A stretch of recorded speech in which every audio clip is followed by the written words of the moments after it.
and pledge to the flag. If you'd stand, please.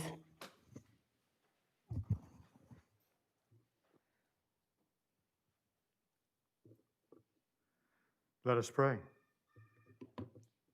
Oh God, thank you for all the blessings of our families and our friends, their strength and their support during these times. Give us life. We pray for our leaders, civil and religious. Bring healing to all who are in need of it in these days, especially our frontline workers. Watch over teachers, students, parents, administrators, and district leaders. Keep them safe and healthy. May all of us continue to learn how to bring peace and justice to our world. In your name, amen. Amen. Pledge allegiance to the flag of the United States of America, and to the republic for which it stands, one nation under God, indivisible, with liberty and justice for all. Thank you so much.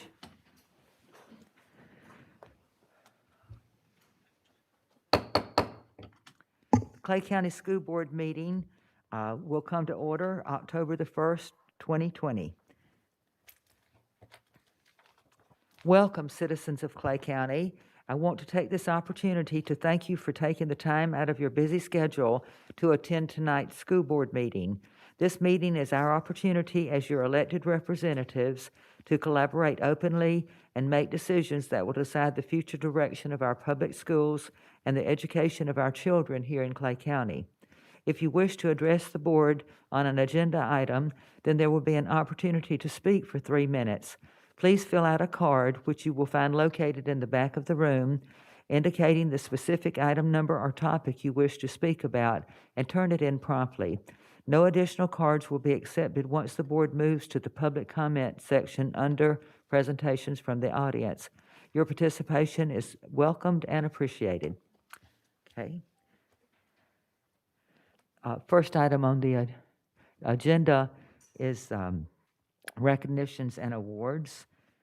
And I'd like to start this off by saying that this is National Principals Month, and we certainly want to recognize all the principals here in Clay County.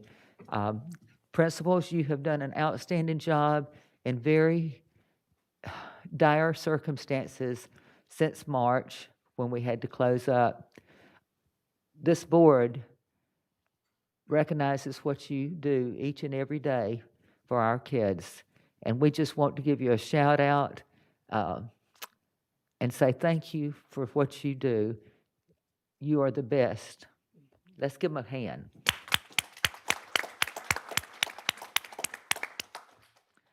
Okay. We don't have a showcase. Last call for comment cards. Are there any comment cards? Okay. Presentation from the audience. There's no public comments. Okay. I think that's the first time we've ever not had any at all.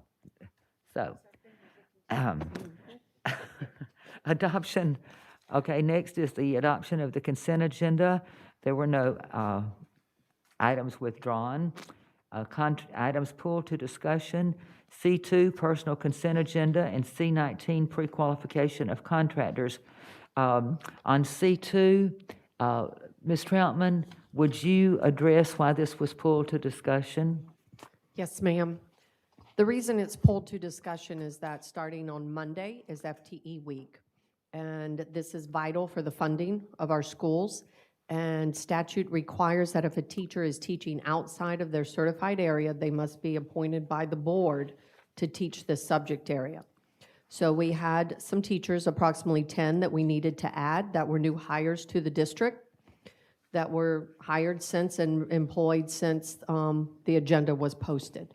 So that's the reason for those. There are 2 that we added that are pending appointment. They were just hired yesterday, but we know they're going to be out of field, so we could not have them on the agenda yet, but we can go ahead. The statute will allow you to appoint them out of field. Okay. All righty. And then on C19, Ms. Ellis?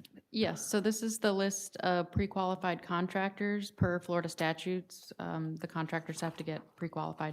There was a contractor that did not submit a complete package, and we just removed that contractor from the list. So this just is the full list without that contractor on there. Okay, thank you. Okay, I'll entertain a motion. Move approval of the consent agenda? I second. Sorry. Who, Ms. Bullock? Second. Okay, I have a motion by Mrs. Bola, a second by Ms. Bullock. All those in favor indicate by saying aye. Aye. All opposed, say no. Motion carries 5-0.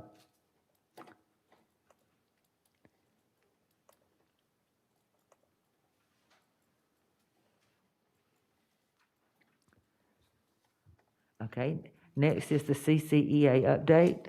Ms. Kidwell?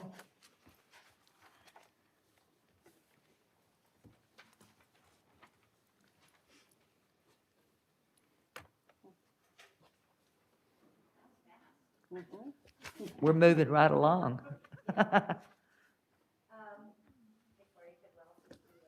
I think you've, I don't know if you, I don't think so. Hello. Oh, That's better. Victoria Kidwell, Vicky, CCEA President.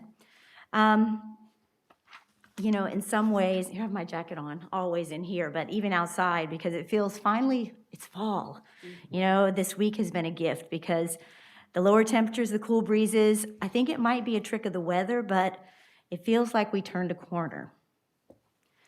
Clay County schools have taken on many challenges to plan, schedule, revise again, to overcome each roadblock that this new way of schooling has presented to us. And I am incredibly proud of our instructional community. You will not find a more dedicated, innovative staff than ours here. But I understand the hurdles our people are overcoming every day to provide this exceptional education to our students. I get the emails, and it costs them dearly, emotionally and physically, to put in the hours they need to learn everything new all over again. Our educators set a high bar for themselves. We all owe them a debt of respect and gratitude for all they continue to sacrifice for our students. Next week, the district has an opportunity to sit at the bargaining table and show how much they value our people. Each district has been given an allotment from the state specifically for salaries. This teacher salary allocation could be a blessing, but it could also be a curse. A curse will create winners and losers. A curse will put one group against another. A curse will create division, leave behind many, and create dual salary schedules, depending on your instructional definition. A curse adds to the overwhelming stress of the job and ruins the morale and worsens the teacher shortage we already face in Clay County, in the county, every county in Florida, in the state, and even in the country. When CCA goes to the table, we have a plan to make the teacher salary allotment a blessing. A blessing has to include everyone and leave no one out. It must not pit teacher groups against each other. It must reward the dedication and the experience of our veteran teachers and recognize the essential work our non-classroom teachers perform. Our schools serve the whole child because all our people, media specialists, counselors, therapists, coaches, they all help our schools meet the needs of every student. We will push for the fairest plan possible so that we can enhance the morale and reward the dedication of the teaching professionals in Clay. Our teachers deserve no less, and I hope that you will agree with me. See you next week. Okay, next is the CESWA update. Mr. Roberts.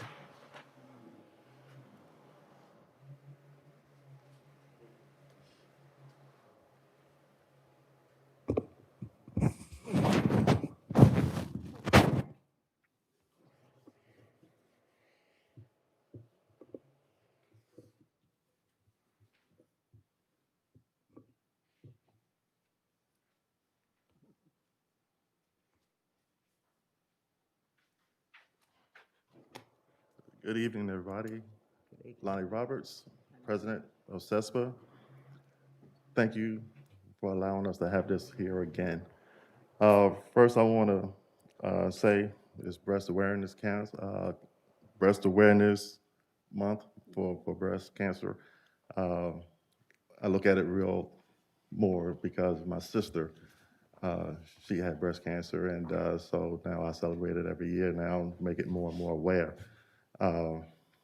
It's something that really struck me because she's like 12 years younger than me, and that really hit me real hard this year. Okay. Our custodians are getting better and better cleaning for COVID, sanitizing, so forth and so on. But more can be done. And when I say more to be done is that the administrators need to help them out. And the way they can help them out is to keep them doing what they need to do. They are not traffic controllers. They should not be out directing traffic in the morning or in the evening. If they need somebody to control traffic, hire somebody. Get the police officer out there, hire a street person to come out there. I don't care.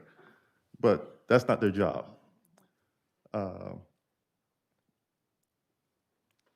The only way to combat this virus, because more and more we are hearing this person has COVID, they come in contact here, they come in contact there. We're not living in a bubble like most players. It's been proven, NBA in a bubble, no COVID. NHL in a bubble, no COVID. All these teams are finding out being in a bubble, wearing masks, cleaning works. We're not living in that age here in any school, here in the district or in any place else. So we must have them to do their jobs. Number two, we need to go ahead and raise their pay. Bargaining is coming up real quickly. We need to get rid of this old antiquated salary schedule that's been there since I've been here, and I've been here since 2002, and it has not changed. When I got here, I was at $8.13, and I started at $8.25 an hour. I thought I heard $18.25 because I just got out the Navy, and so that was a big blow when I got my first paycheck, but I stayed anyway, and so now I'm moved up. It has to go away. Amendment 2 is on the ballot. $1 raise every year, the minimum wage, $1 a year until it reaches $15 an hour. And I think that's until 2026. If that happens, the salary schedule that we have will not support that. We must start thinking about that right here, right now, today. The future has caught up with us, and we're still working on the same schedule.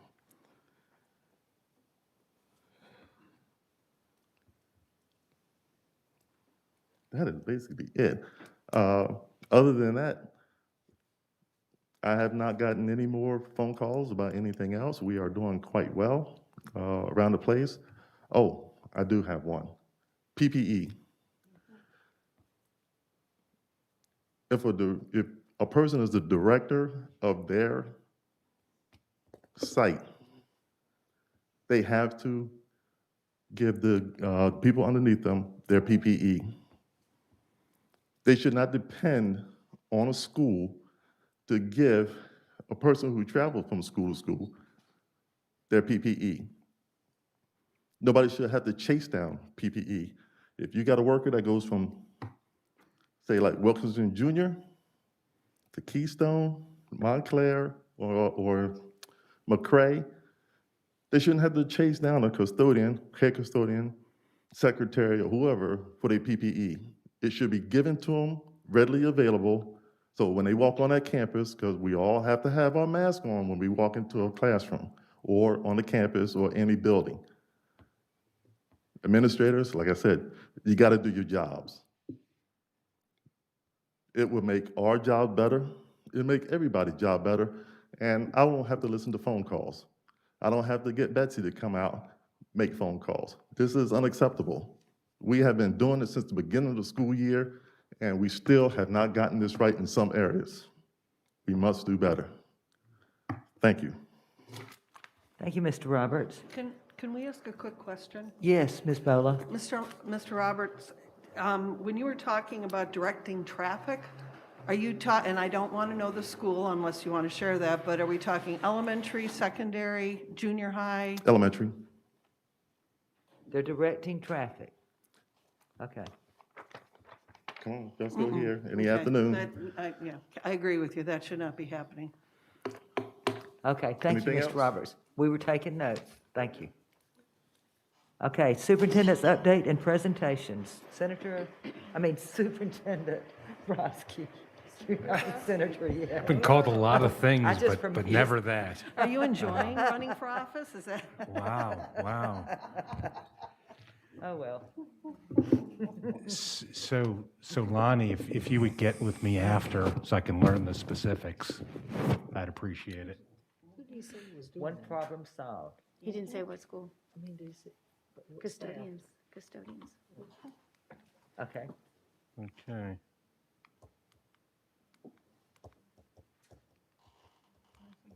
No clicker. We have no clicker? Oh, shucks. It's only 57.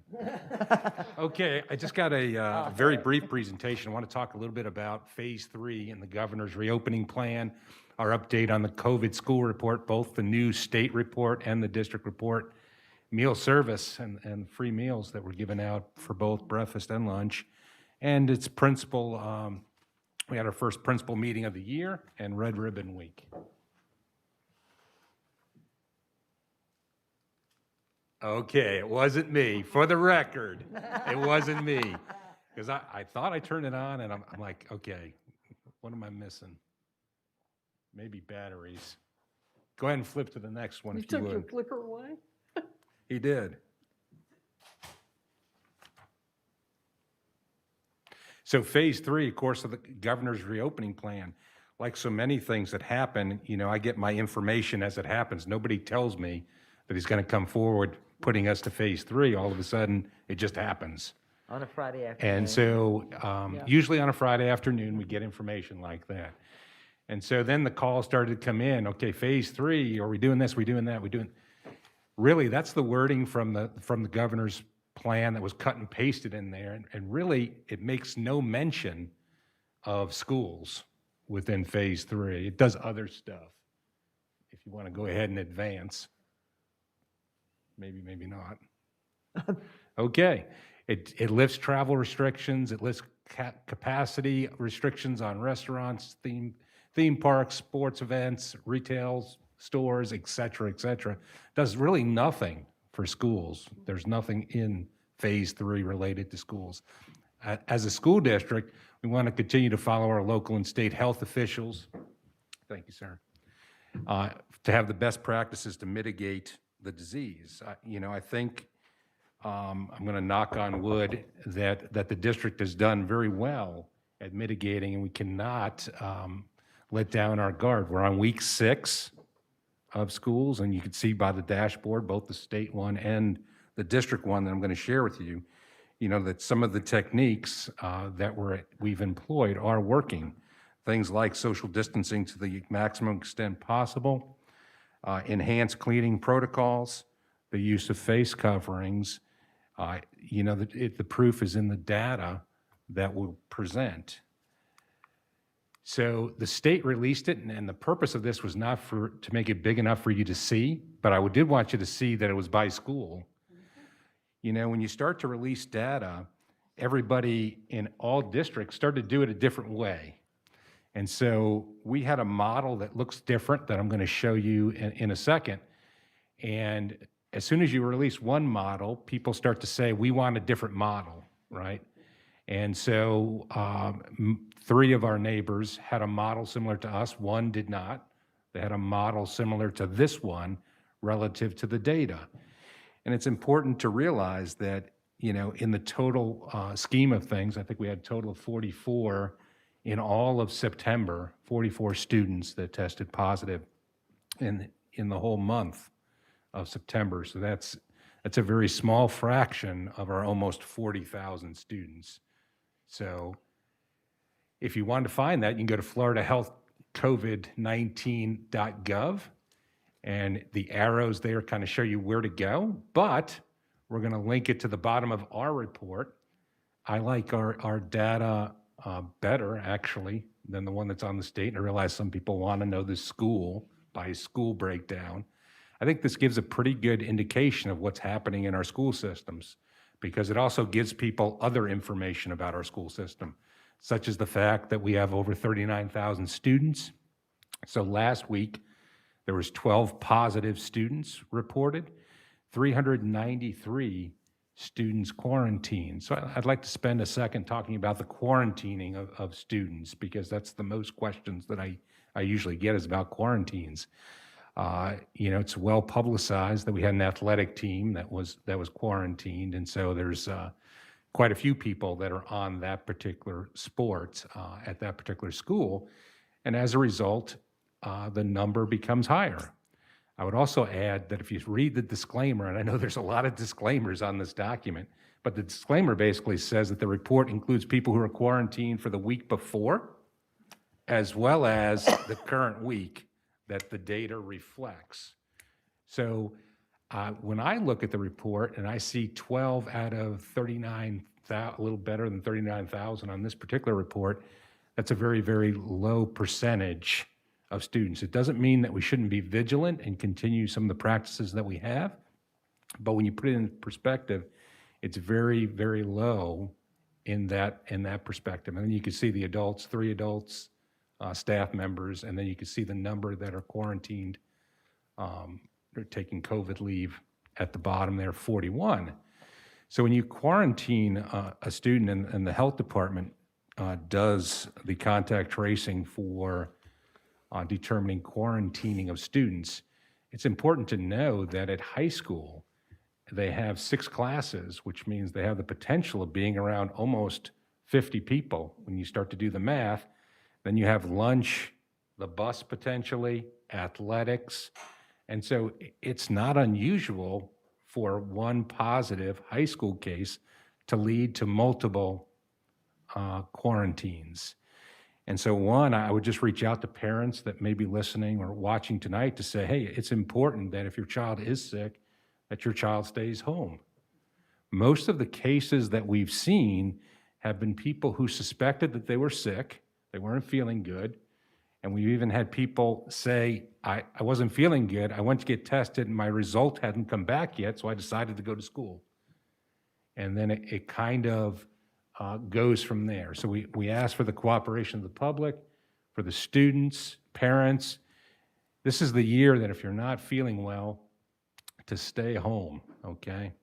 Relative to that particular data, I think that it kind of speaks volumes to the dedication of our custodial staff and others who are doing the right thing in the classroom each and every day with our students. So before I get off of that topic, I just wanted to give a big shout out to everybody in the schools. 76% of our students are brick and mortar students. That's one of the highest percentages in the state of people that have gone back, brick and mortar.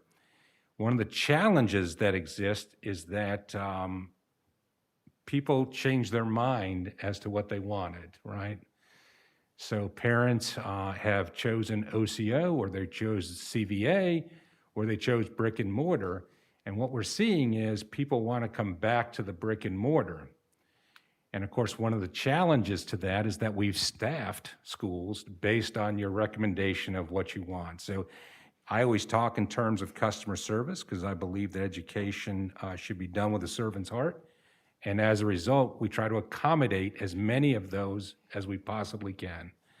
But at some schools, at some point, you reach a point where you can't accommodate them.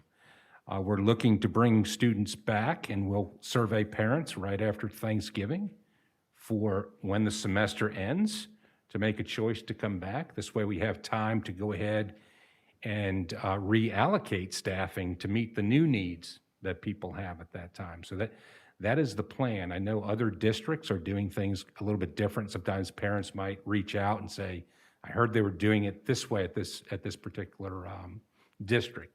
So we're trying to accommodate people the best that we can.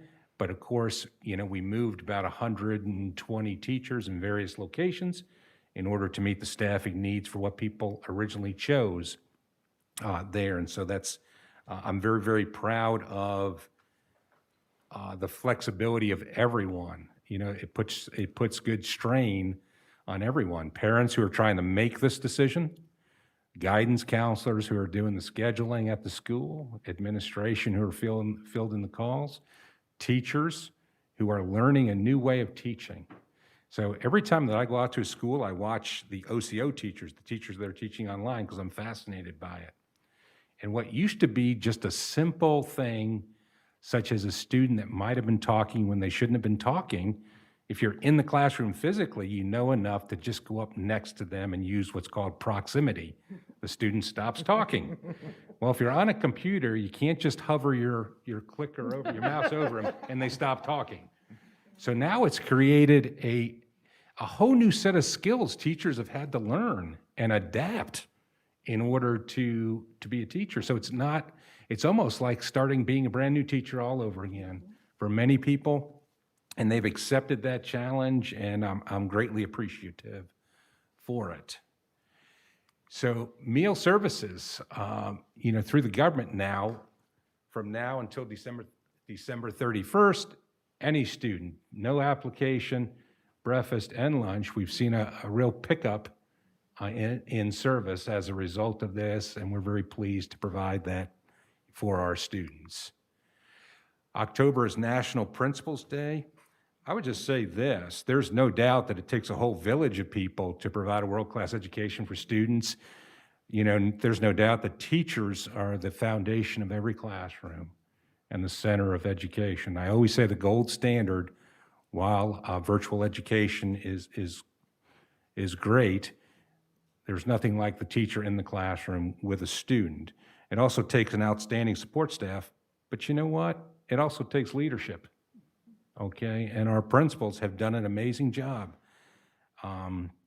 We've gone ahead, we've moved staff at the last minute, the weekend before we're opening school. We're adjusting master schedules, we're calling teachers, we're moving teachers, just the flexibility. And I don't want to say anything about the lack of attendance in today's meeting, but it's an indication, because you know that people are all too happy to tell you things, along the way. It's an indication to the leadership of the school, the hard work of the teachers, the hard work of the support staff, that by and large, we try to, now we have our share of problems, but we try to fix them as soon as we can along the way. So just a big shout out to principals. We had our first principal meeting in person.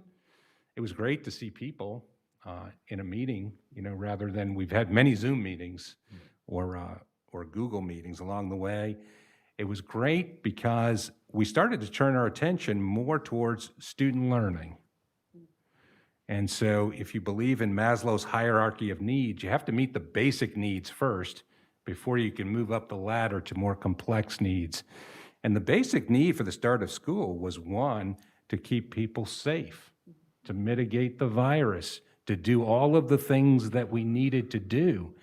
But along the way, we certainly realized as an educational institution that we're held accountable by what students learn. And that is the bottom line for our business, and that's what we focused on, and providing principals with the vision for the mission that we have for the rest of the school year. Red Ribbon Week's coming up. It's the 23rd through the 31st. And schools are going to be doing their own activities throughout the week. We'll publicize the activities. PE teachers will be teaching anti-vaping lessons. Vaping is still a very powerful thing that's still happening in society. School counselors will also be working with anti-bullying message, and we really want to try to promote that. And so I just want to kind of bring that to everyone's attention.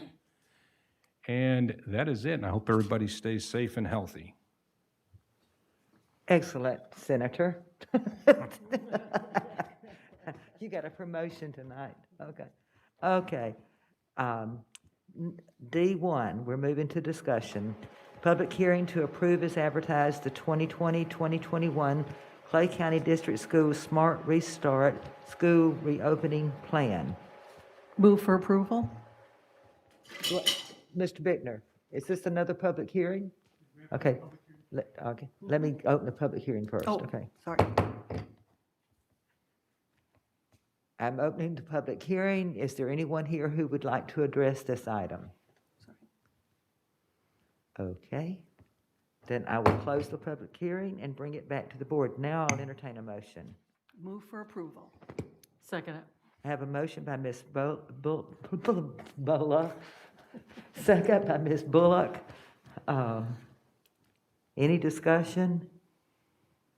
All I'll those in just- favor indicate by I'll saying. just state for the record that I still don't agree with it and that I don't think we were doing enough. Okay. All those in favor indicate by saying aye. Aye. Aye. All opposed, say no. No. No. Motion carries. Ms. Bullock, did you vote aye? I did. Okay. Motion carries 3-2 with Mrs. Karakis and Mrs. Gilhousen dissenting.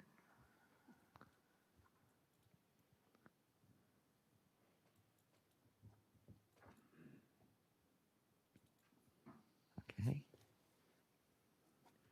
Next is a public hearing to approve as advertised amendment to School Board Policy 6.80, Transportation of School Children. I will open the public hearing. Would anyone like to address this item? And I'll close the public hearing.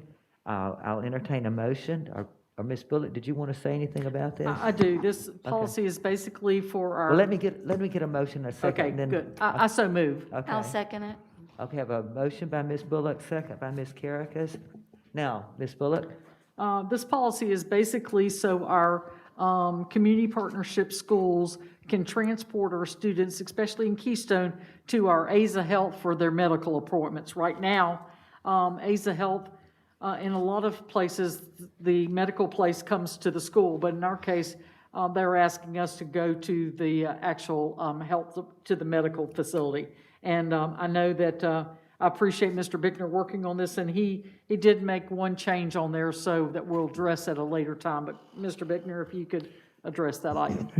I wanted to address it before you made your motion. The reason is because it makes a change to what you're voting on. Okay. In the policy itself, if you look at the way it is published in the agenda, there is an item number 9, and then there's a paragraph number 9, and then a paragraph number 10. After extensive conversation with the representative of the Children's Home Society, who is Ms. Becky Couch, who used to be with the Duval County School Board and is now the director of the Northeast chapter of the Children's Home Society. She then consulted with her superiors, and their biggest concern was that one paragraph 9. The whole point of this is to get the policy in place so that we can then create a memorandum of understanding between the school district and Children's Home Society, which will be done next week. That's something that can be then executed by the superintendent and will be in place by next Friday. So the reason for the change was because of what was needed by Children's Home Society. There was no objection that I could see to it. It doesn't change anything as far as the public hearing or publishing today because we haven't added anything. What we've done is take something out. So you will probably need to amend your motion to move approval of the amended policy and then a second. Okay, I make a motion that we, let's just withdraw. okay, I withdraw, yes, I withdraw my and motion. Withdraw, okay, just start clean. Okay, Okay. now. All right, I make a motion with the amended policy, leaving out number 9, that will come back later as a MOU to the superintendent, that we approve that one. And I'll second it. Okay, now we have a motion by Ms. Bullock and a second by Ms. Karakis. Thank you. All those in favor indicate by saying aye. Aye. All opposed, say no. Motion carries 5-0. Thank you.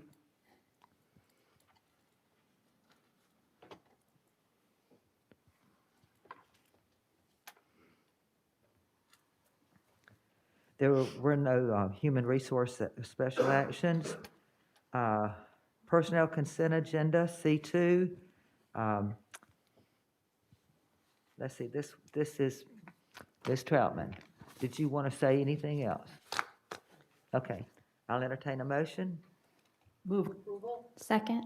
Have a motion by Ms. Bola, second by Ms. Gilhousen. I have a question before we go on while it's discussion. Yeah, I'm going Ms. to ask for Troutman, I'm discussion. curious as to why there's so many teachers this year.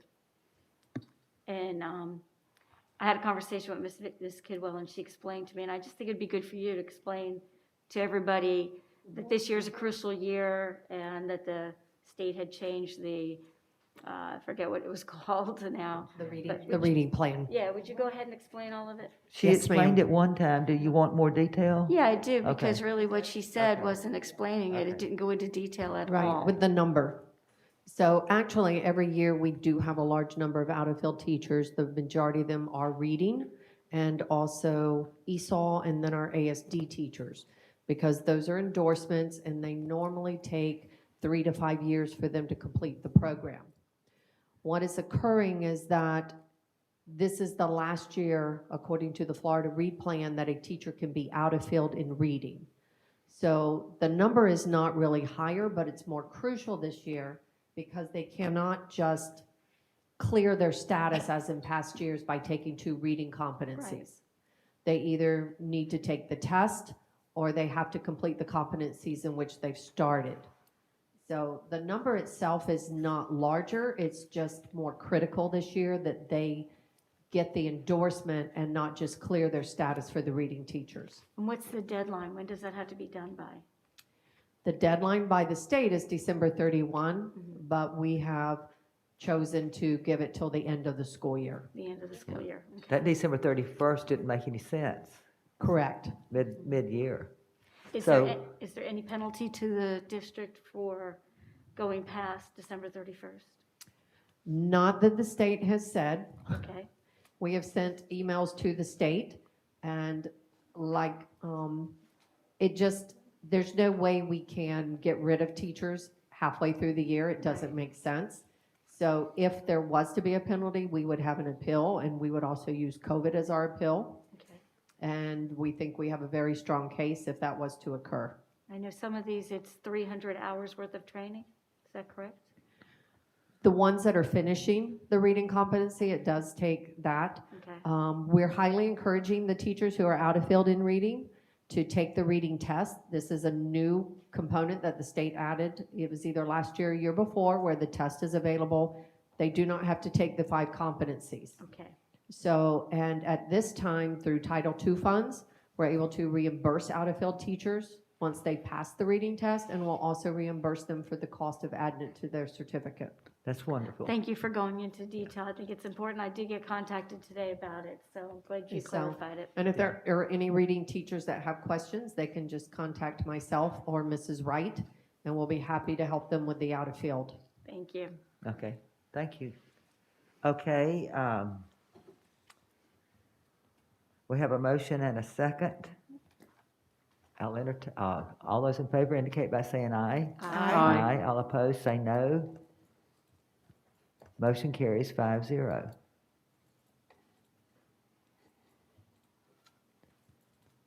Sometimes I wonder if the state really knows what's going on in our schools. I don't think You know, through.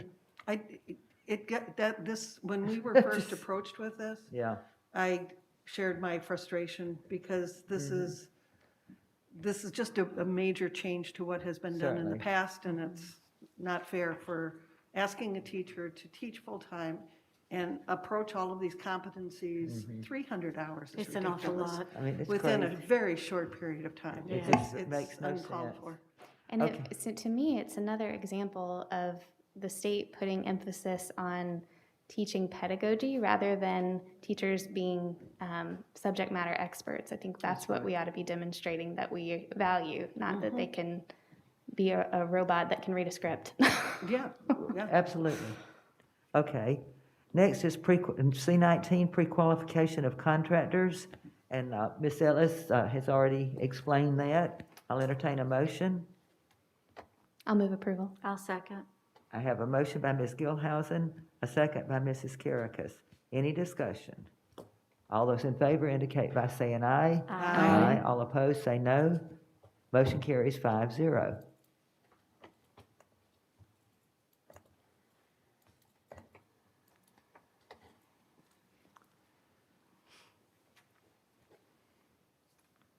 Oh, my goodness, y'all. Oh, my goodness.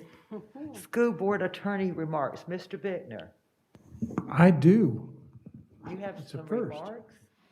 I have a couple, actually. Okay. I just wanted to point out that as far as the half-cent sales tax referendum, the notice went into and was published for the first time today in the Clay Today. It'll be published again on October the 15th. Those are the last two hurdles. This has now been reduced to ballot language. The ballot has been published, or the sample ballot has been published, and it's on there. So I just want to call that to everybody's attention that tempus fugit. Okay. Time is fleeting. Okay. But those are the last two hurdles that we have to make. From here on out, it's just already there and ready to go. Okay.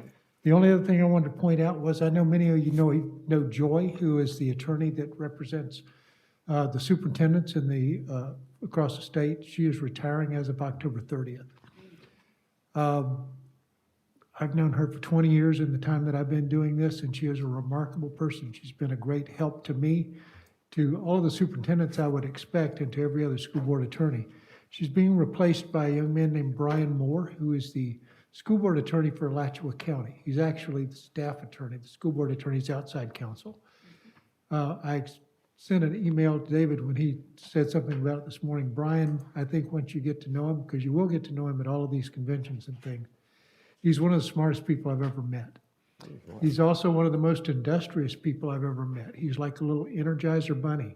And he produces and produces and produces beyond my imagination. I'll get things from him that outline all of the executive orders that have come in the last year since March, and what the effects are, and how each one cancels and extends, and with circles and arrows, and I'm just dumbfounded by it. And what's his name, Brian Brian Moore, Moore? yes. Okay. You'll meet him, but once you meet him and get to know him, you will love him. He is not a physical giant. He's 5'7" tall, but like I said, he is one of the smartest men I've ever met in my life. That's quite a compliment, So- Mr. Bittner. Now you know. Once you meet him, get to know him. We know when a 5'7" Energizer bunny walks in, we know who he is. We'll know who it Okay. is. Okay. And hopefully we'll get to meet him if we're ever able to have FSBA conferences again in person. Okay. School board member remarks. Ms. Bowler, you want to go first tonight? Sure. Once again, principals, can't thank you enough for all that you do. It's amazing that we can only give you a month. I'd like to give you a year of kudos and thanks, because you definitely are keeping it together. Further kudos to Ms. Bullock. Got the State of the Association Annual Report of the Florida School Board Association. I was paging through, and your picture is right in the front cover. I mean, Hey. I was like, whoa, there we go. Thank you. So, I mean, you make us look great, so thank you very much. Had the opportunity to visit the adult ed and community area 2 days ago, Wednesday, which was yesterday. And in the 4 years that I've been on the school board, I had not taken the time to go over to Orange Park High and visit the adult ed area, and had not really seen everything that they do.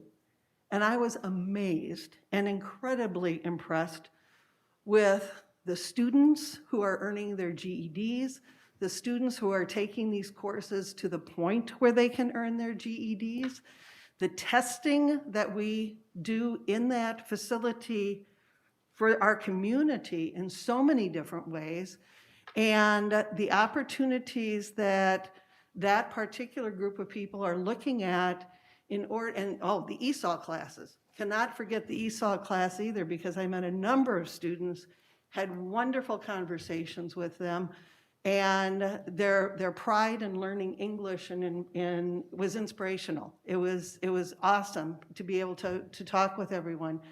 Recently, I've been approached a couple of different times recently by people saying, why doesn't the Clay County School Board offer a vocational tech program for adults? And of course, I explained we're K through 12, whatever. But the adult ed program is also very interested in pursuing that. And I know that they're working very closely with our CTE programs. And the more I thought about it and the more I learned about it, I thought, wow, what an awesome opportunity for our community as we're growing. Because we are definitely going to be growing and we're going to have more and more needs within the community. And the foresight of that particular program right now is phenomenal. And I'm hoping that that takes off and provides a lot of opportunities for adults in the community to come back to our schools and hopefully get those certifications that they need so that they are employable and that we definitely need them in the community, within our own community, in the district, as well as in the community as a whole. So kudos to them and thank you again for a great tour. The foundation, I want to end on this note, the foundation has done a phenomenal job in already handing out the grants for great ideas. $20,000 worth of grant money has been given to the teachers and schools that applied. I have never known it to come out this early. And the fact that it's here at the beginning of the school year, that teachers can that can use the money to implement the programs now instead of waiting until spring to get that money and sort of catch up is phenomenal. So kudos to the foundation and everything, the Clay Education Foundation and everything that they've done to get that money out into our school communities so that we can help our teachers in any way possible. So on that note, I will stop and pass it on to the next person. Okay, Ms. Bullock? Thank you. First off, I'd like to give a shout out to Melanie Sanders, who's in the back. Melanie was recently honored by our city leaders. They did a proclamation in her behalf on what a great job she had done at Keystone Heights Elementary School. Thank you to Heather Tito, who helped give a lot of the information that we passed on their way for that proclamation. Then the next thing is today was my Kiwanis meeting, and I was fortunate to be able to do a lot of since I'm a school board, do a lot of things for the school. And the first thing I was able to give was $1,000 to the Keystone Heights High School HOSA program today.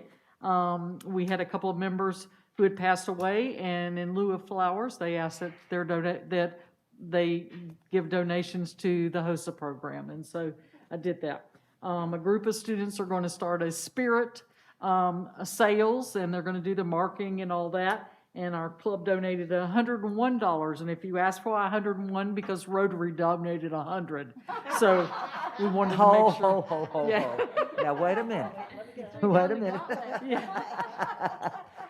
And then I also loaded up in the back of my car for our Keystone Trading Post with drinks and all kinds of stuff to go to the Trading Post today. So I'm very grateful to our Kiwanis Club for all of that. And in honor of Principals Month, when I was taking my leadership courses to be a principal, I'll never forget this quote that one of my professors made. He said, "A great principal can make a mediocre school great, and a mediocre principal can make a great school mediocre." So we need to look for those great principals, and we're fortunate that we have those. So thank you. Well, what Tina failed to mention was that Friday night's football game, she was out working the concession stand, that's correct. flipping burgers. Tina's always busy. Well, I kind of thought, Ms. Bola, I thought you would bring up the legislative priorities. But as a board, we need to probably bring that to our November meeting, if you could, Mr. Brodsky. And if anybody has anything special, I think we should just email them to, do you want us to send them to Ms. Dennis or to you? Okay. This is the time that we should be working on that. And again, I'm going to echo what you guys have all said about our principals. Everybody's done a fabulous job of getting our schools up and running, dealing with online learning, and all the issues that come with COVID is not easy. And I don't think I'd want to walk a day in their shoes, I'll be honest with you. Nor would I want to walk a day in the support or the instructional staff's shoes either. And then, Mr. Bickner, thank you for not applying for the job that Joy Frank held. Yes. I appreciate it. I'm glad you're here with us, so on that, that's all I've got, thank you. Okay, Ms. Gilhousen. Well, I'll echo our sentiments towards our principals. I think this has probably been the most difficult year that they've ever had to open school. So much planning and concern, and I'm sure they've caught more heat than they deserve. So I just want to say thank you for the job that you do. I know a lot of times it's thankless and you kind of feel like the middleman, but we just appreciate you. And then in light of that, I want to give kudos to Mr. Broski, because I expected that my phone would be blowing up, honestly, when school started. You know, everybody's upset about this, that, and the other, and a lot of it's beyond our control. But truly, I have not had that many phone calls. And the few that I've had, Mr. Broski has handled with ease, and I'm just so impressed with you as our superintendent and the way that you've conducted the school year so far. So I appreciate you. How about that? Okay, boy, this is just a happy, happy day. Okay. First reminder, don't forget we have an executive session right after the board is adjourned, meeting's adjourned. This is going to be difficult because I can't remember what the title was, but on the front page of today's Clay Today, they have Janice Tucker, the vice principal at Orange Park Junior's picture, and she received, what was the name of the award? Like Educator of the Year from, help me, Ms. Young. But it was the front page of the Clay Today, and the article even went into the second. So I just wanted to say congratulations to Ms. Tucker as soon as I can get the name.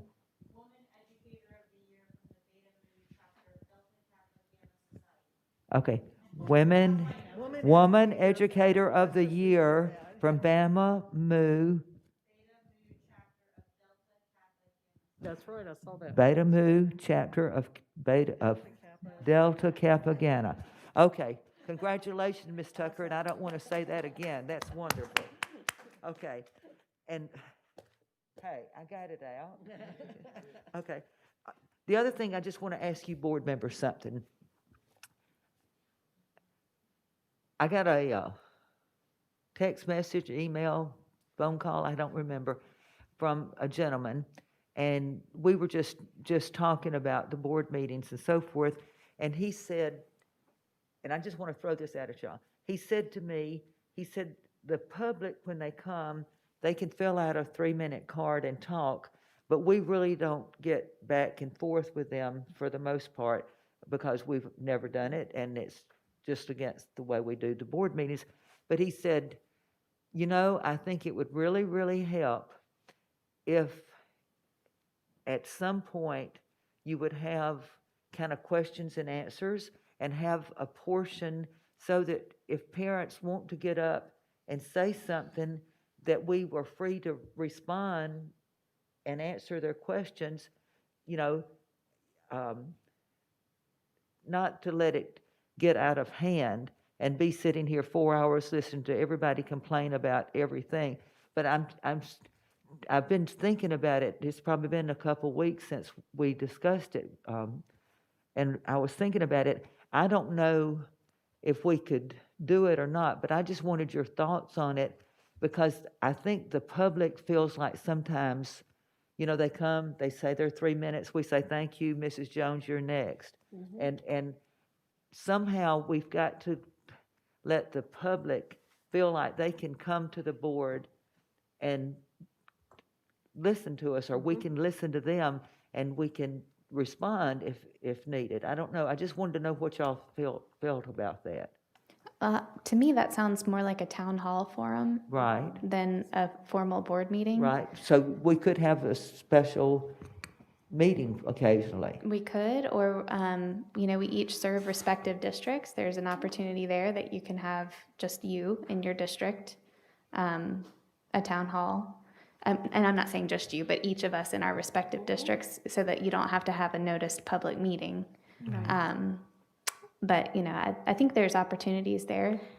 I like how, and Mr. Brodsky, I think you did this maybe last month. Mr. Davis used to have a staff member when somebody really had an issue and we couldn't get into engage a back and forth. He would have a staff member go outside, get the information, and they would take care of the issue and follow up. And he would then copy us as to what the resolution was, and that would be a good practice to start again. Of course, we haven't had a need for it yet to continue, so. Yeah, But I think that's a better thing Yeah. than having 4 hours of back and forth conversation, because And where this do you is- draw the line? And this is what I was struggling with. This is why I wanted to talk to y'all about it. There's a lot of different ways we could do it. I think there's just frustration sometimes when they come and they feel like, well, did they really even listen? That's what I'm trying to work through. So I wanted y'all's opinion. So, then Mr. Brodsky maybe can figure out how we can solve this so that we do seem to be more responsive to the public. That's my goal. Ms. Bullock or Ms. Well, Bola, do you I have think- any? Yeah, I think, well, of course, most of the time when a parent or someone comes up, it's a specific issue or problem. So Usually. the whole world isn't maybe interested in that Right. answer. So I think the response about, say, Mr. Brodsky or somebody could say, we write the question down, and whoever is appropriate for answering that question could get with that person and talk to them about it, I think is a better Okay, way. Ms. Bola? And following up to those comments also, there have been times when someone's come to the podium and There has have said been. something, and all of us have sort of questioned, we Right. look at each other and it's like, what's going on And here? we're always afraid to say, Well, but Too we much. also Sometimes we directed to do, Mr. right. Brodsky. Yeah. We Because will the ask day-to-day questions. falls under the superintendent, not the school board. And secondly, well, I was just going to say, when there's a hot topic, using that as a terminology, Right. let's say, generally, that hot topic is something that we're going to be discussing anyway. And so we may not be able to respond each time someone's coming up. If we have an item on the agenda that's been pulled for discussion, it's been pulled for discussion. And when that discussion is happening, yes, we're listening. I mean, we've had 10s, 15, 20, people, and basically coming up and many saying the same things, many bringing in new ideas. And instead of responding at that point, many times we've responded in the discussion. And we've literally pinpointed and said, this person, we may not have the name, but this item was brought up or this idea was brought up. So we, in many respects, we do respond to yeah. them. So But the trouble with that is, they speak at the first of the meeting, and then if we respond to it during the board comments, they're gone. Well, no, if when we an have a item's long no, meeting. we Yeah, when an respond item's to it pulled for- during the discussion Right. of Okay. that pulled item. Okay, I'm flexible on, and I think this is good. I just want us to make sure that they get their questions answered somehow. And If I- Mr. Brodsky, Yeah, I think if I could, Yeah, I would encourage people to reach out as soon as possible. Don't let a problem fester for a certain amount of Right. time and then come to a board meeting to express your frustration. I'd rather solve your problem right away. And I'll vouch for Mr. Brodsky on that one. He's very Yeah. good at solving problems. he has done an And excellent so- job. Really has. So Those tell us emails what that the we issue get. is, and we'll take care of the issue rather than coming to Absolutely. a board meeting to, Yeah. because then And I it's. don't know if I said it either, but your response time is unreal. I mean, it's- Yeah. I Pretty do wonder, quick, when so. does he sleep? I Because know. I know he's told us how many emails he gets on the average in a day, and I don't know how he does it, but those emails that we get that are to the entire board, and then Mr. Brodsky also, Mhm. I know if I see his name on the recipient list, I know he's gonna take care of it. Mhm. And there's no sense in 5 of us getting in the middle of, I may write back and say, I'm sure Mr. Brodsky will get to you, or something like that. And he does it so quickly. You're just getting all kind of accolades tonight. Okay. Falls in the air. I mean, ladies, I hate to tell you this, but it's not long till Thanksgiving and Christmas, and it's coming at the speed of light.